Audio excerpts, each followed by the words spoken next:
Entonces, buenas noches para todos. Hoy vamos a hablar de síndrome compartimental del miembro superior.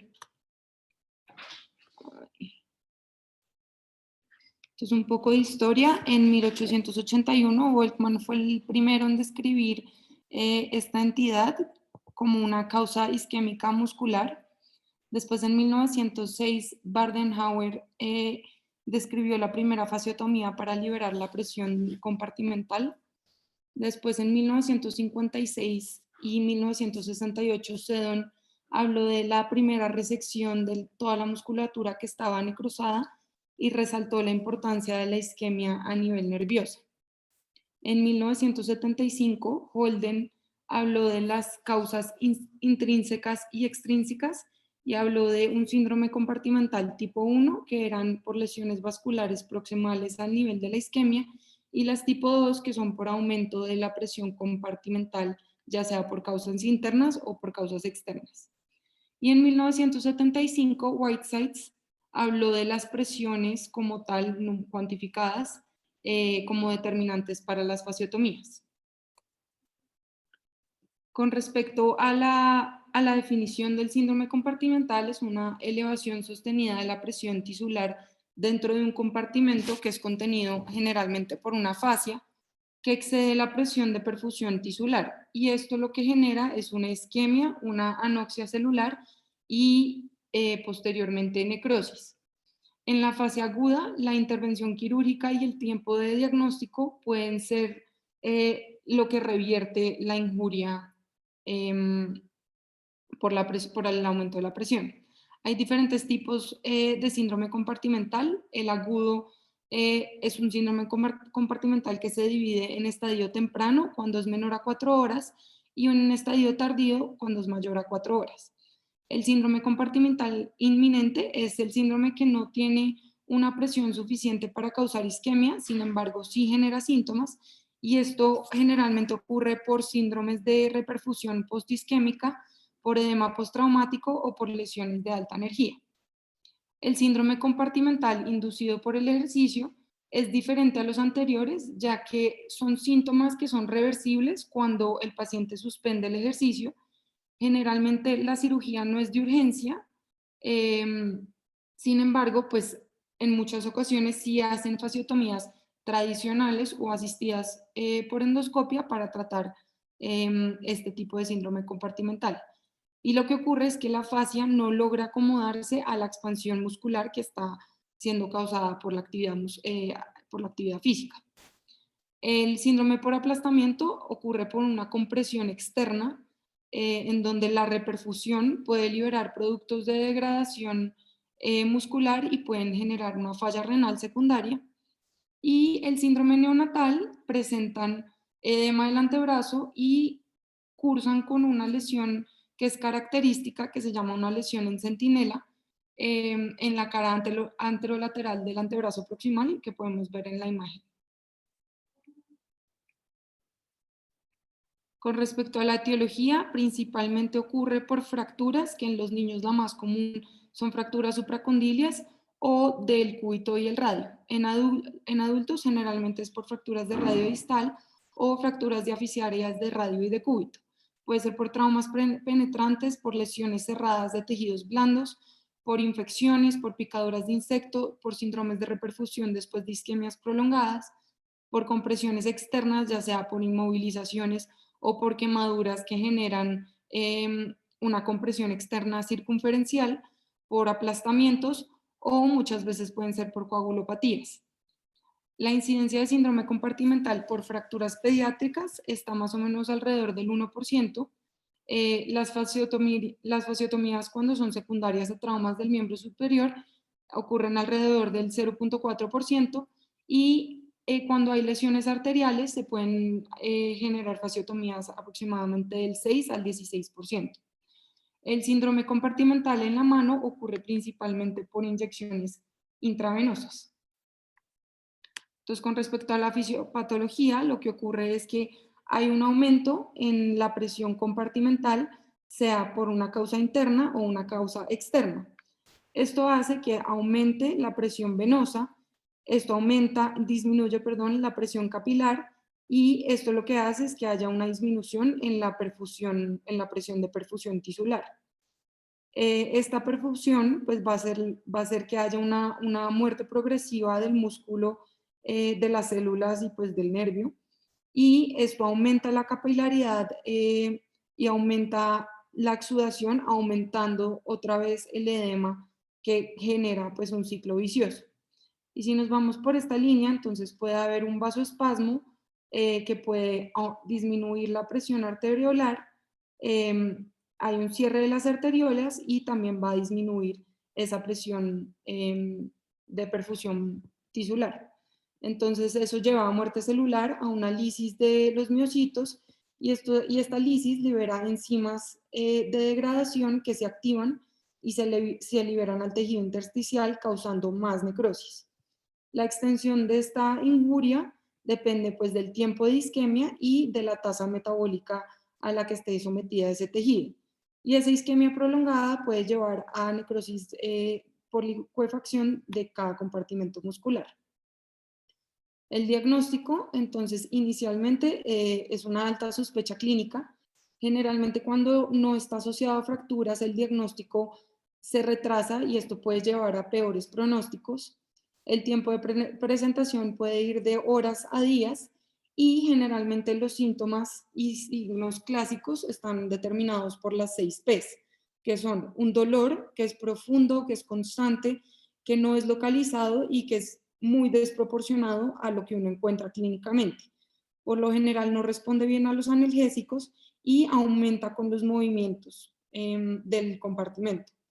El dolor es de los primeros síntomas en aparecer y es uno de los más confiables. Ocurre principalmente entre la segunda y la sexta hora de isquemia, y luego empieza a disminuir a medida que se empieza a instaurar la necrosis y la lesión, nerviosa empieza a progresar. Por eso, pues es muy importante recordar que los pacientes que tienen una presentación tardía con menos dolor, no es que tengan un cuadro menos severo. Después viene pues la presión, se identifica con un compartimento firme que no es compresivo, las parestesias que siguen el territorio, nervioso comprometido, hay palidez mucocutánea, hay parálisis, que ya estos últimos tres síntomas son tardíos y es cuando ya hay una isquemia establecida. La parálisis pues no es confiable, ya que puede ser secundaria al dolor, pero cuando la parálisis ya es un síntoma real, ya es un factor de muy mal pronóstico. Y puede haber pues ausencia de pulsos, que también es un factor de mal pronóstico. Hay unos autores que describen la séptima, P como poiquilotermia, que es cuando ya la extremidad está más fría con relación a la temperatura corporal total. Y en los pacientes pediátricos utilizan unos síntomas que son determinados por una SAS, en donde aumenta el requerimiento analgésico, hay presencia de ansiedad por parte del paciente y también está agitado. Y en estos pacientes es muy difícil identificar las alteraciones sensitivas, y pues este examen no es confiable. Hay dificultades para hacer el diagnóstico cuando hay alteraciones en el estado de conciencia, cuando hay lesiones neurológicas o cuando hay anestesia regional del miembro, cuando los pacientes son politraumatizados porque pueden tener un dolor de alta intensidad en cualquier otro sitio, cuando los niños son aprensivos, y en los niños hay una capa gruesa de tejido celular subcutáneo que puede, ocultar un poco, la presión del compartimento. El diagnóstico pues se hace clínicamente, sin embargo hay una forma de medir la presión compartimental, pero este no debe suplantar el examen clínico. Lo que se hace es que se usa un transductor manual o se puede utilizar un monitor para línea arterial, se inserta una aguja de calibre 18 o un catéter de WIC y se ubica al paciente en decúbito supino, la extremidad debe estar a la altura del corazón. Por lo general, los movimientos del paciente van a alterar esa presión del compartimento, entonces los pacientes que no colaboren o los niños, generalmente deben estar sedados, y la aguja se inserta perpendicular al vientre muscular, se toman múltiples medidas a diferentes profundidades, también se debe medir cerca al foco de fractura y en las zonas en donde se documenta mayor tensión. Las contraindicaciones para medir la presión compartimental, es cuando hay estructuras neurovasculares cercanas al sitio de la toma de la presión, si el paciente tiene coagulopatías o si hay una celulitis difusa. El síndrome compartimental crónico o síndrome compartimental asociado al ejercicio, el dolor del paciente aparece posteriormente a la actividad física y ocurre más o menos a los 30 minutos. Es un dolor que se presenta con calambre o con ardor y hace que el paciente no pueda continuar con la actividad física o que altere su desempeño. En el antebrazo comúnmente se afecta el compartimento flexor y el anconio, y en la mano se compromete el aductor del pulgar. Esto ocurre con ejercicios de remo, bicicleta, moto o cuando hacen manualidades que son repetitivas de pinza y de agarre. Este síndrome cede cuando el paciente cede la actividad física y se puede documentar en la resonancia magnética con cambios en T2 cuando se toma una resonancia antes y después de hacer ejercicio. Entonces, los compartimentos afectados en el miembro superior, en el brazo, pues el anterior que compromete el bíceps, el braquial anterior, la arteria braquial, el nervio mediano, por posterior el tríceps, el nervio cubitario y el nervio radial, y el deltoides, que aunque no es un compartimento, tiene un epimisio muy grueso y muchas veces necesita descompresión. En el antebrazo, pues el compartimento anterior, que hay uno superficial y uno profundo, y por dorsal está el compartimento extensor y el movado BAT que compromete, pues que compone el brachioradialis, el extensor carpi radialis longus y brevis. Y en la región en la mano hay 10 compartimentos que son la región tenar, hipotenar, el aductor pollicis, los 4 interóseos dorsales y los 3 palmares, que cada uno pues tiene su compartimento. Para el tratamiento, pues el objetivo es prevenir la necrosis tisular y evitar el compromiso neurovascular que cause pues un déficit funcional permanente. Entonces, inicialmente es eliminar todas las presiones extrínsecas, elevar la extremidad a nivel del corazón. Han documentado que una vez uno libera la compresión extrínseca de un yeso, la presión puede disminuir de un 40 a un 60%, dependiendo de si el vendaje tiene sangrado seco, que pues puede aumentar esa compresión. Se deben tomar tiempos de coagulación para verificar si el paciente cursa con una coagulopatía. En dado caso, deberá requerir una valoración por hematología y verificar si el paciente está anticoagulado. Se deben tomar laboratorios cuando ya hay isquemia prolongada o cuando hay un trauma por aplastamiento o una reperfusión postisquémica.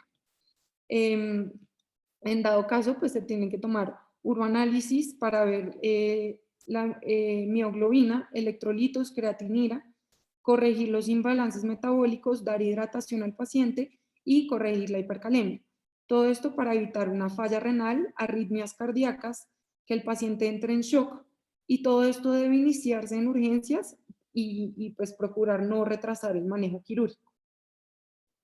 El manitol se ha documentado que disminuye la presión intracraneana en pacientes con trauma craneoencefálico y lo han estudiado para síndrome compartimental. Sin embargo, pues no es muy debatido su uso.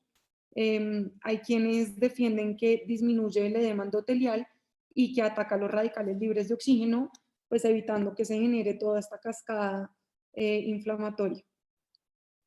La fasciotomía pues se debe realizar en las primeras 8 horas, en donde se debe retirar todo el tejido necrótico, porque esto puede generar un cultivo para infección, y el tejido que es de una vitalidad dudosa se debe dejar para valorarlo en un segundo tiempo quirúrgico. Es importante pues que el desbridamiento del músculo se haga de forma pues minuciosa, ya que este tejido necrótico puede generar fibrosis y esa fibrosis es la que posteriormente va a generar una compresión nerviosa. Y las neurorafias se deben realizar ya cuando se vaya a hacer un cierre definitivo de la herida, no cuando se hagan los primeros procedimientos quirúrgicos. Antes se consideraba que las fasciotomías se debían realizar 24 horas antes del inicio de los síntomas, Sin embargo, esto ya no es una contraindicación para la cirugía, ya que pues hay un mejor manejo de las heridas de los tejidos blandos y hay pues un mejor manejo del tratamiento antibiótico. Entonces, simplemente es importante el desbridamiento para mejorar el ambiente de las estructuras neurovasculares y permitir así una reconstrucción temprana. El procedimiento quirúrgico, entonces las indicaciones es un síndrome compartimental ya establecido o inminente, en donde las fasciotomías se deben hacer posterior a la reparación vascular cuando la isquemia lleva más de 3 horas, o hacer un monitoreo muy estricto cuando la isquemia lleva menos de 3 horas, si el síndrome compartimental es inminente. Las contraindicaciones es si el paciente tiene si tiene coagulopatía, se debe corregir la coagulopatía antes de llevarlo a cirugía. Se debe optimizar el estado del paciente con transfusiones de plasma, de plaquetas y de factores de coagulación. Y cuando los pacientes están inestables o están intubados, se pueden hacer fasciotomías utilizando anestésicos locales o con sedación en la misma habitación del paciente. El Mari, procedimiento... Sí, doctor. antes de que hable del procedimiento quirúrgico, entonces, eh, ¿usted cuál diría que es el síntoma característico del síndrome compartimental? Mejor dicho, le voy a organizar la pregunta. Usted va donde un paciente que tiene una fractura de radio distal y usted con qué signo se queda para diagnosticar un síndrome compartimental.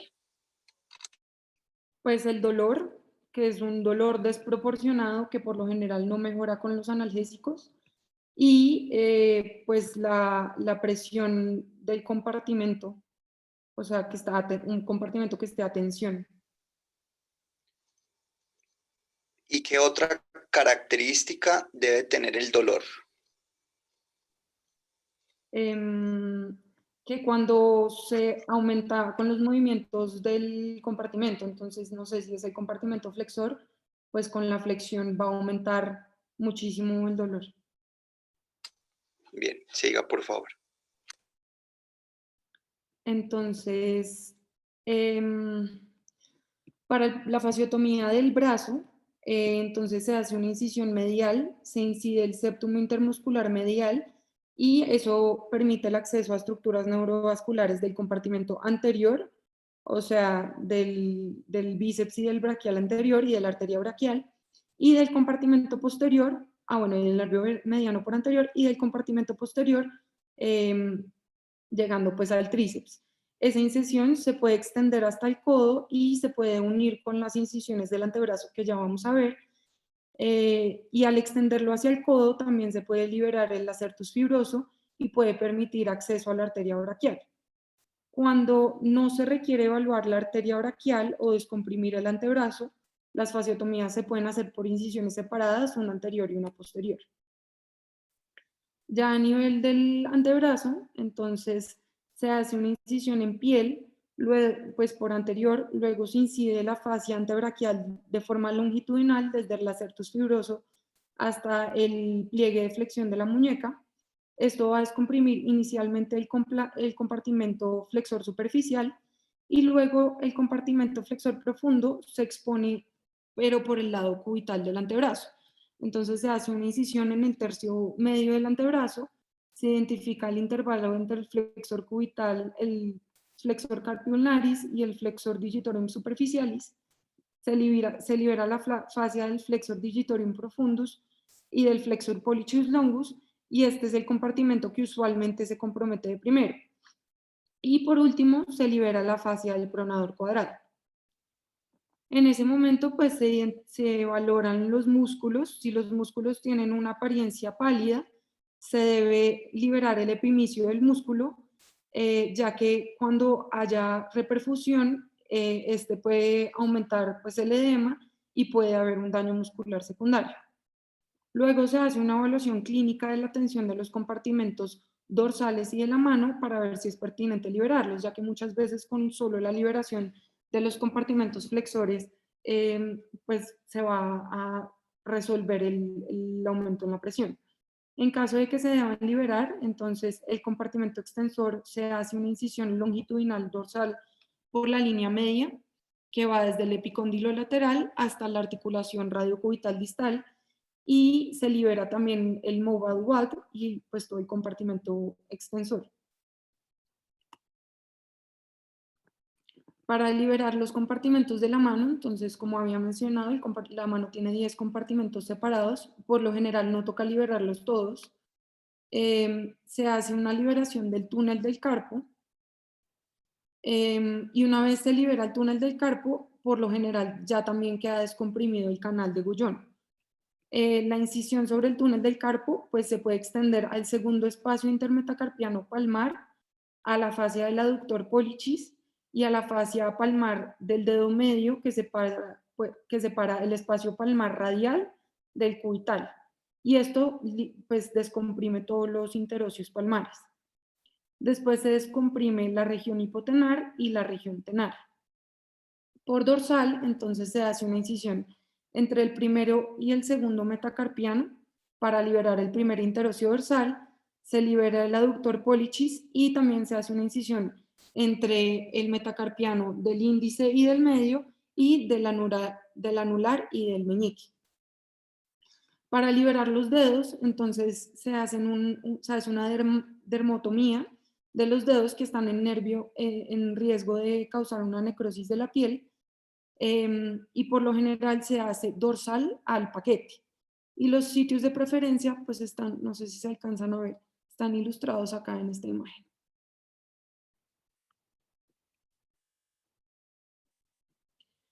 El manejo postoperatorio, entonces las incisiones se dejan abiertas ya que el edema va a aumentar posterior a la fasciotomía. Si no hay exposición de los paquetes neurovasculares, se puede dejar con baja presión. Si hay exposición del paquete neurovascular, se puede dejar gasas húmedas que posteriormente deben ser cambiadas de 24 a 48 horas en salas de cirugía, cuando muchas veces pues, el paciente se pasa nuevamente a un desbridamiento de tejido necrótico. El cierre definitivo se hace cuando el edema ha disminuido, que es habitualmente entre el séptimo y el 10º día. Y en este momento, cuando ya se vaya a hacer un cierre definitivo, se pueden utilizar injertos de espesor parcial para el cierre, y en la mano, la única incisión que se debe cerrar es la del túnel del carpo. Las otras van a cicatrizar por segunda intención. Se debe iniciar terapia física de forma temprana. El paciente pues inicialmente va a estar inmovilizado para estabilizar pues las otras lesiones, si tiene fracturas o algo más. Y si el paciente pues se le hizo manejo con injertos, pues también debe estar inmovilizado hasta que los injertos se integren. Pero una vez ya hayan cicatrizado los tejidos blandos, pues el paciente puede utilizar férulas nocturnas que van a evitar que las contracturas de la muñeca y de los dedos pues se posterguen. Y la terapia física pues es realizar movimientos activos y pasivos de la extremidad. Los desenlaces y las expectativas de los pacientes entonces dependen claramente de la duración, de la severidad del síndrome compartimental y de la extensión de la necrosis muscular. La fasciotomía temprana, o sea, menor a 4 horas, por lo general deja pocas secuelas. Y cuando es el síndrome compartimental asociado al ejercicio, la fasciotomía tiene buenos resultados y aproximadamente el 90% de los pacientes pueden retornar a sus actividades físicas. Las complicaciones se dan por déficit neurológico, contracturas, distrofia simpática refleja, gangrena, debilidad muscular y no unión de las fracturas. En este caso podemos ver un paciente de 5 años que tuvo una fractura supracondilia grado 3, se llevó a una reducción cerrada con una fijación con clavos de Kirchner, y a las 6 horas posoperatorias el paciente empezó a presentar dolor que no mejoraba con la analgesia, con aumento del edema, y esta es la primera imagen, es el paciente a las 6 horas postoperatoria.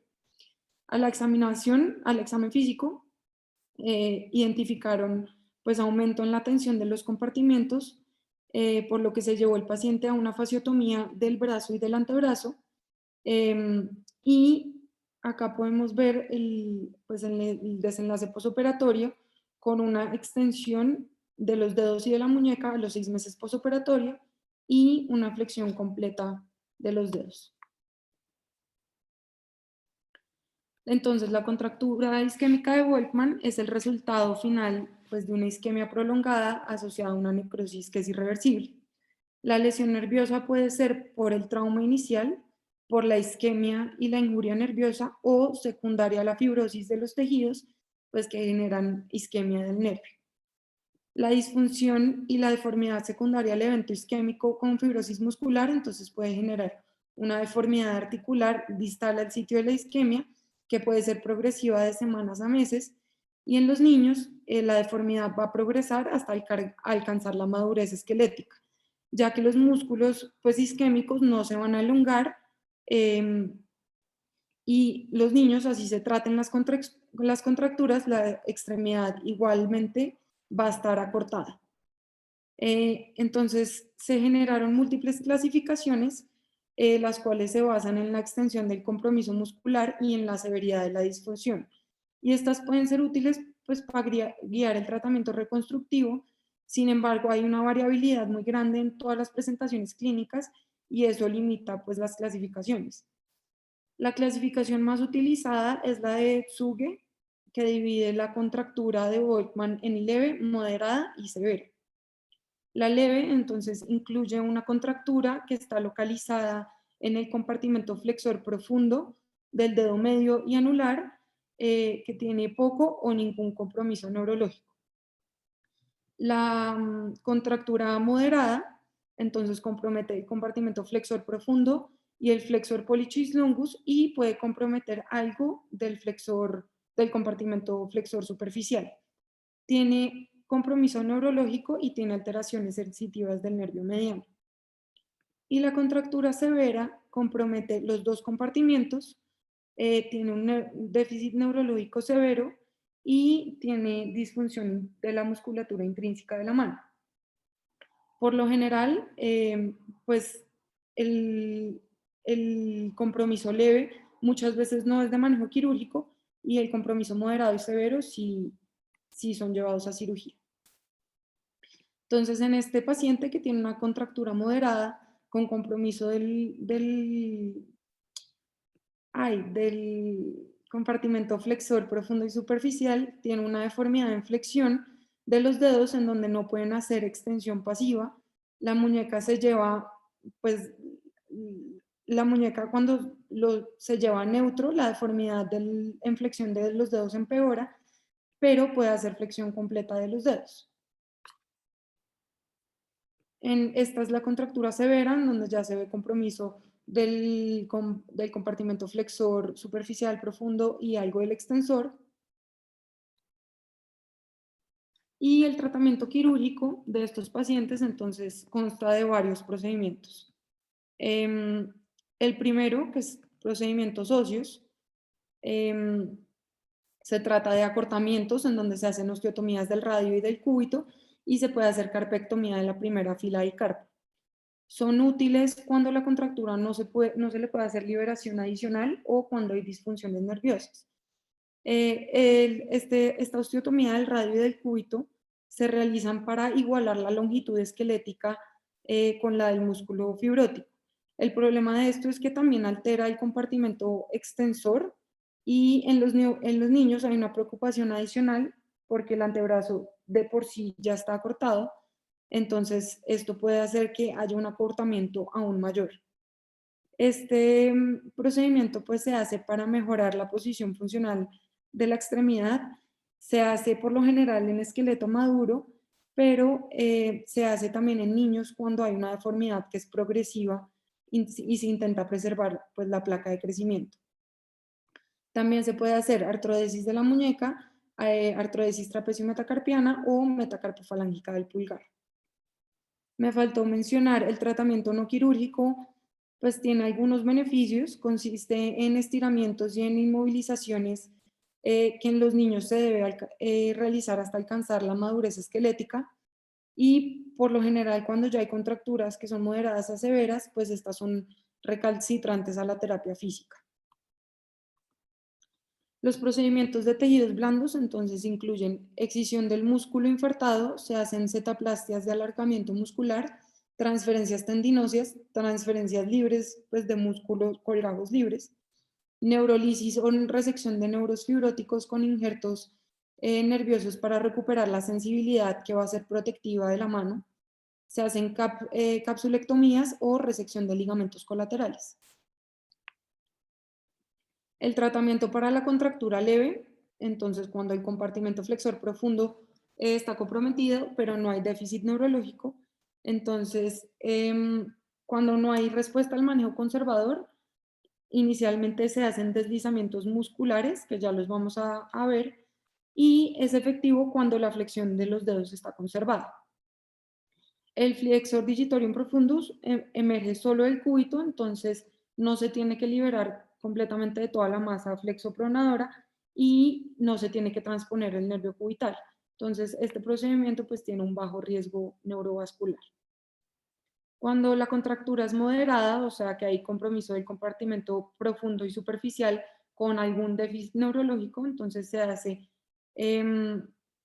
un deslizamiento muscular con o sin transferencia tendinosa, se hace neurolisis del nervio mediano y del nervio cubital, se libera el túnel del carpo, se hace reconstrucción del pulgar con una transferencia del brachioradialis, del extensor carpi radialis longus al flexor pollicis longus.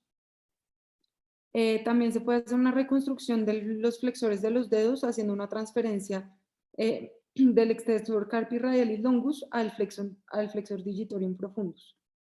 O se puede hacer una reconstrucción nerviosa haciendo resección del nervio comprometido hasta los fascículos sanos y se injerta con nervio sural para darle esa sensibilidad protectiva a la mano. El tratamiento para la contractura severa, entonces es cuando hay compromiso del compartimento flexor profundo, el compartimento superficial y el compartimento extensor y hay un déficit neurológico severo. El tratamiento que es la mejor opción para estos casos son las transferencias musculares funcionales libres, que son simplemente colgajos libres musculares, en donde los vasos donantes son la arteria radial o la arteria interósea anterior. Se hacen anastomosis término-terminal y cuando se hacen con la arteria braquial son anastomosis término-lateral. El nervio motor donante es el nervio interóseo anterior y por lo general se hace con el grácilis. Entonces, este procedimiento, que es el deslizamiento flexopronador, lo que se hace es una incisión por la cara medial del brazo distal y se va por todo el borde cubital hasta la muñeca. Ahí se identifica el nervio cubital, se libera proximalmente de la arcada de Struders y se rechaza hacia lateral, alejándolo del epicóndilo medial. Se levanta toda la masa flexopronadora intentando preservar la cápsula articular del codo y el ligamento colateral del codo.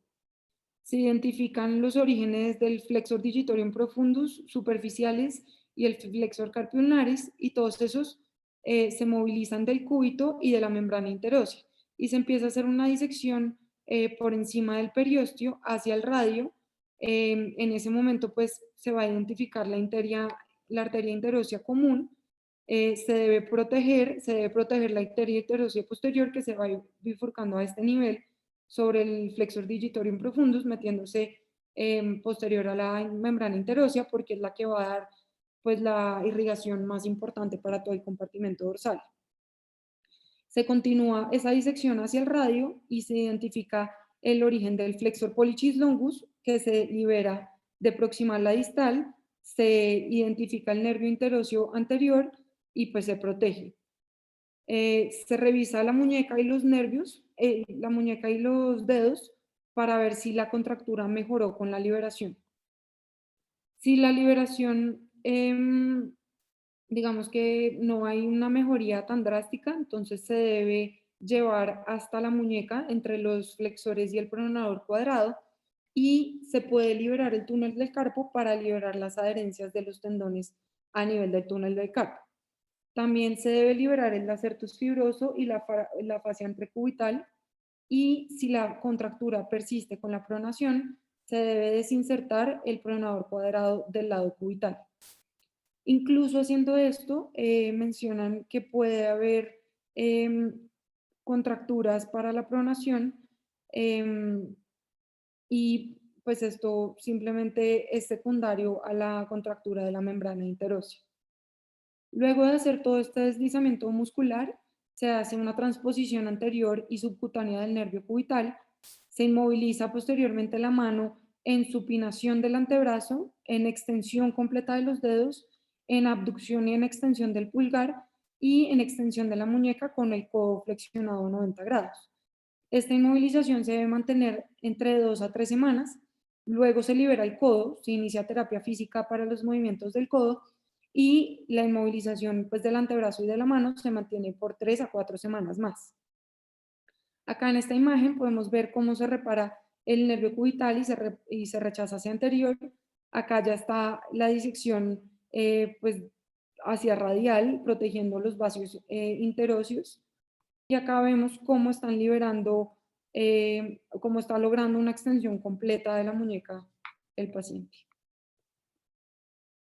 En este caso es un paciente con un seguimiento a 10 años de un deslizamiento de la masa flexopronadora, en donde vemos una extensión completa de los dedos con una ligera deformidad en flexión de la interfalángica del pulgar, una flexión completa del pulgar y de los dedos de la mano con una fuerza de agarre que es más o menos 85% comparado con la mano contralateral, y vemos cómo hay un acortamiento pues, del antebrazo afectado con respecto al contralateral. Las transferencias tendinosas, entonces, dependen de la necrosis de la musculatura del antebrazo.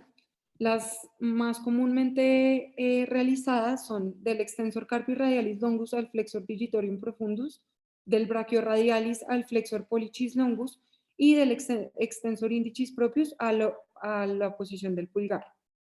Las opciones secundarias cuando hay compromiso del compartimento profundo es del flexor digitorium superficialis al flexor digitorium profundus. Cuando no hay músculos disponibles, entonces ya se debe hacer un colgajo libre muscular. Entonces, esta transferencia funcional muscular libre fue descrita inicialmente para esta patología. Los músculos donantes son la porción lateral del pectoral mayor, el gastrocnemio medial, el dorsal ancho y el gracilis. Cuando se utiliza el dorsal ancho, se ubica la porción caudal como el origen muscular en el epicóndilo medial, y la porción tendinosa va para todos los tendones profundos. Sin embargo, el gracilis es el más comúnmente utilizado por el tamaño y por su fuerza. Entonces, para este procedimiento, inicialmente se deben liberar todas las adherencias distales al sitio planeado para la tenorrafia, se deben explorar los nervios medianos y el nervio cubital y se deben injertar las zonas no viables de estos nervios con injerto de nervio sural. Si los dos nervios están comprometidos y no hay suficiente injerto para los dos, se le debe dar prioridad al nervio mediano, ya que este pues, puede dar una acción motora y una acción sensitiva. Se debe inicialmente preparar el área receptora, se deben identificar los vasos y todos los nervios. Lo primero que se hace entonces es una anastomosis vascular, se verifica que la perfusión sea adecuada durante aproximadamente 10 a 15 minutos para ver que haya un adecuado drenaje venoso y que el colgajo no se vea congestivo. Luego se repara el músculo al epicóndilo medial, se puede hacer mediante suturas no absorbibles o mediante túneles óseos, y luego se seccionan los tendones del flexor digitorium superficiales haciendo flexión de la muñeca y luego se seccionan los flexores profundos. Estos se suturan, se reparan los cabos distales de lado a lado y eso se repara al colgajo tendinoso del gracilis, recreando pues la cascada normal de los dedos en flexión. El flexor pollicis longus se debe reconstruir por separado haciendo una transferencia tendinosa ya sea del brachioradialis o del extensor carpi radialis longus, o también se puede reconstruir utilizando un territorio neuromuscular separado del gracilis que le va a dar independencia a este dedo frente a los demás músculos. Y ya por último, entonces se hace la neurorrafia. Cuando no se logra hacer una anastomosis al cabo de 2 horas, dicen que el músculo no va a tener la misma funcionalidad que si se hace en menos de 2 horas. Entonces, cuando la anastomosis es mayor de 2 horas, hablan de que ya se puede considerar hacer un colgajo de otro músculo. Y ya por último, entonces se inmoviliza al paciente con el codo a 90 grados de flexión, la muñeca a 30 grados de flexión y la metacarpofalángica a 90 grados de flexión, con el pulgar en abducción y flexión de la interfalángica, y esto debe mantenerse durante 4 a 6 semanas. Luego se inician los arcos de movilidad pasivos y a los 3 meses ya se pueden iniciar movimientos activos y de extensión. Sin embargo, el paciente no puede hacer actividad física sino hasta más o menos 1 año posoperatorio. La reconstrucción nerviosa, entonces las indicaciones es cuando hay una ausencia de la función sensitiva o motora de la extremidad, cuando se documenta que hay necrosis de un nervio, y lo que se intenta hacer es recuperar la sensibilidad de la mano.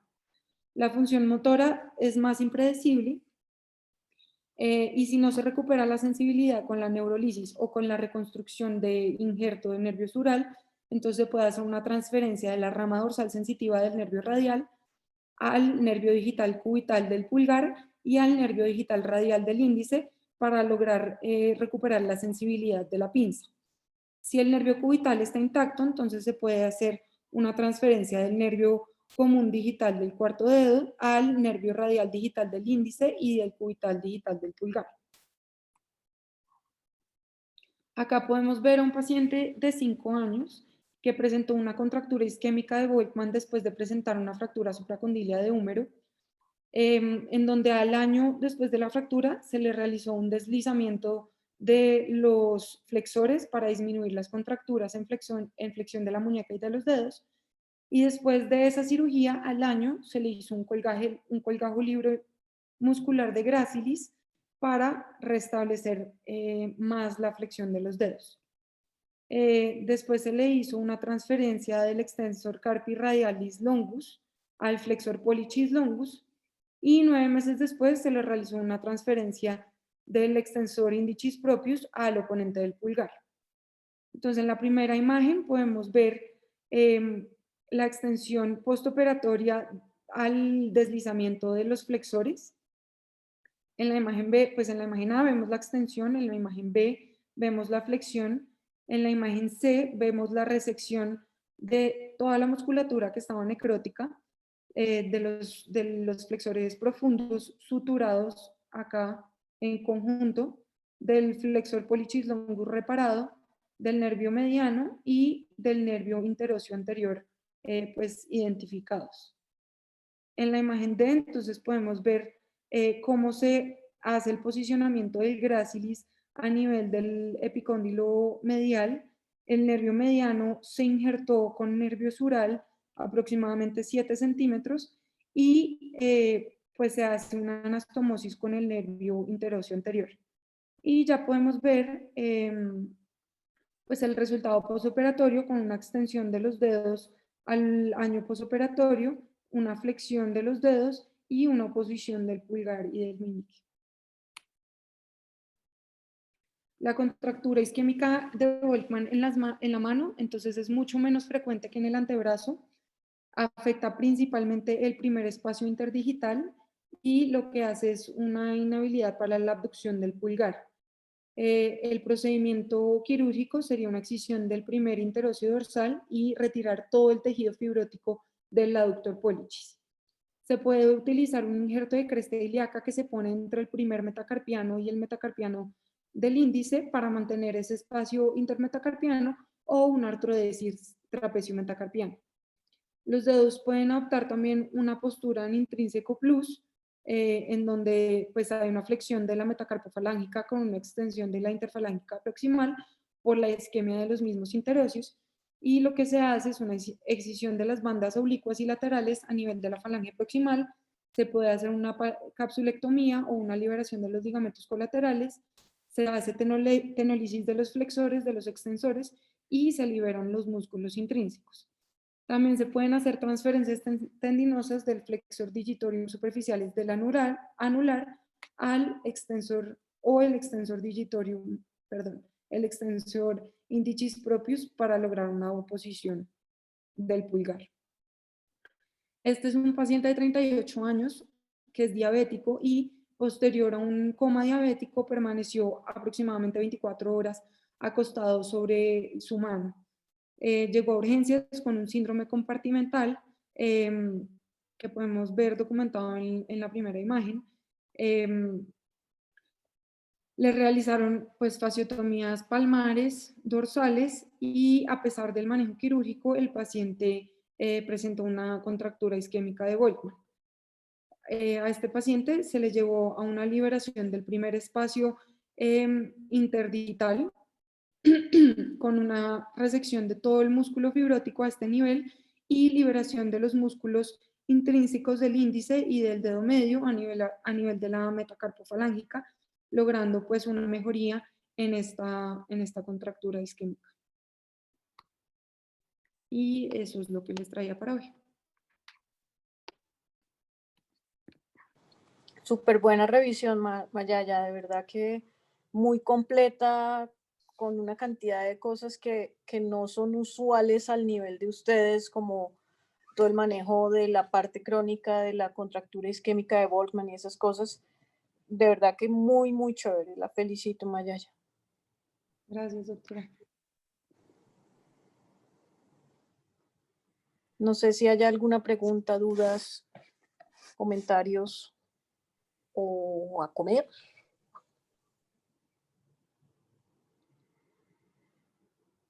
Aquí el doctor Dedos dice muy buena revisión, María Ángela, muchas gracias. El doctor Pinilla dice excelente, gracias. ¿Alguien tiene algún otro comentario? Pareciera que no. ¿Todos se durmieron? ¿Dormidos o con hambre? O con hambre. Bueno, Mayaya, muchas gracias. Gracias a todos y buena noche. Muchas gracias, doctora. Bueno. Muy bien.